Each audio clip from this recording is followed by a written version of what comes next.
प्यारे बच्चों, आज मैं आपको कक्षा 8 विषय हिंदी भारत की खोज पढ़ाऊंगी। सभी बच्चे अपनी हिंदी की किताब खोल लें। भारत की खोज। यह बच्चों इस किताब के जो लेखक हैं वह जवाहरलाल नेहरू जी हैं।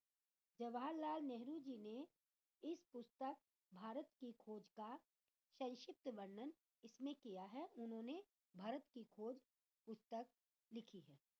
प्यारे बच्चों, इसमें भारत की खोज में पहला पाठ आता है अहमदनगर का किला। यह मैं आपको पढ़ाऊंगी। आप सभी बच्चे ध्यान से सुनेंगे। अहमदनगर किले में बंदी जीवन बिताते हुए 13 अप्रैल 1944 को जवाहरलाल नेहरू द्वारा देश के प्रति की गई विचाराभिव्यक्ति इस प्रकार है। यह उनकी 9वीं जेल यात्रा थी। 20 महीनों से भी अधिक समय से वे यहाँ बंदी थे। जिस दिन वे यहाँ आए उस दिन शुक्ल पक्ष का दूज का चांद शुक्ल पक्ष दूज का चांद आकाश में था। उन्हें ऐसा प्रतीत होता है कि जब भी दूज का चांद आकाश में दिखाई देता है तो उन्हें 1 महीना पूरा होने की सूचना देता है। साथ ही यह एहसास दिलाता है कि वह नेहरू जी का स्थायी साथी रहा है ना बच्चों? स्थायी साथी रहा है। यह चांद लेखक के लिए इस बात का भी संदेश वाहक रहा है कि अंधेरे के बाद उजाला भी अवश्य आता है। बच्चों, यदि कृष्ण पक्ष है तो उसके बाद शुक्ल पक्ष अवश्य आता है। यदि मनुष्य के जीवन में बच्चों दुख आया है तो दुख आने के बाद सुख भी अवश्य ही आता है। अर्थात कठिनाइयों के बाद सुख के दिन भी अवश्य ही आते हैं।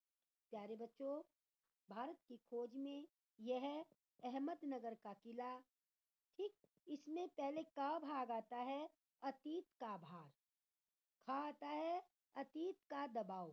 तो मैं आपको पहले क भाग अतीत का भार समझाती हूँ। इसका सारांश इस प्रकार है बच्चों। अहमदनगर किले में बंदी जीवन जीते हुए नेहरू जी ने बागवानी का कार्य प्रारंभ किया। ठीक है बच्चों। प्रतिदिन कई कई घंटे तपती धूप में फूलों की क्यारियां बनाते।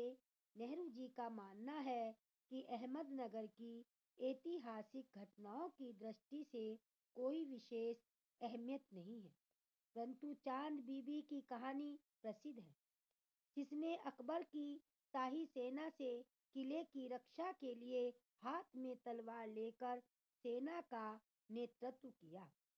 वह साहस से लड़ी, लेकिन अंत में अपने ही एक व्यक्ति द्वारा उनकी हत्या कर दी गई। नेहरू जी ने चाहा था कि उस समय की खुदाई कर नई नई वस्तुओं की, पुरानी इमारतों के टुकड़ों की खोज की जाए, लेकिन जेल के अधिकारी सीमित स्थान से आगे बढ़ने नहीं देते थे। इसलिए उन्होंने कुदाल छोड़कर कलम हाथ में उठाई। कुदाल कहते हैं बच्चों जिससे मिट्टी खोदी जाती है ना? मिट्टी खोदने का जो यंत्र होता है उसे कुदाल कहते हैं। समझ में आया बच्चों? कुदाल जैसे फावड़ा, है ना? आप जानते हो ना फावड़ा जिससे हम मिट्टी खोदते हैं। हाथ में छोड़कर उन्होंने कलम उठाई, कुदाल छोड़ कलम हाथ में उठाई और यह प्रण किया कि जब तक देश आजाद नहीं हो जाता वे लिखते रहेंगे। उनका मानना था न तो वे ईश्वर के दूत बनकर भविष्य के बारे में लिख सकते हैं, न ही अतीत के बारे में इतिहासकार की भांति लिखने में सक्षम है।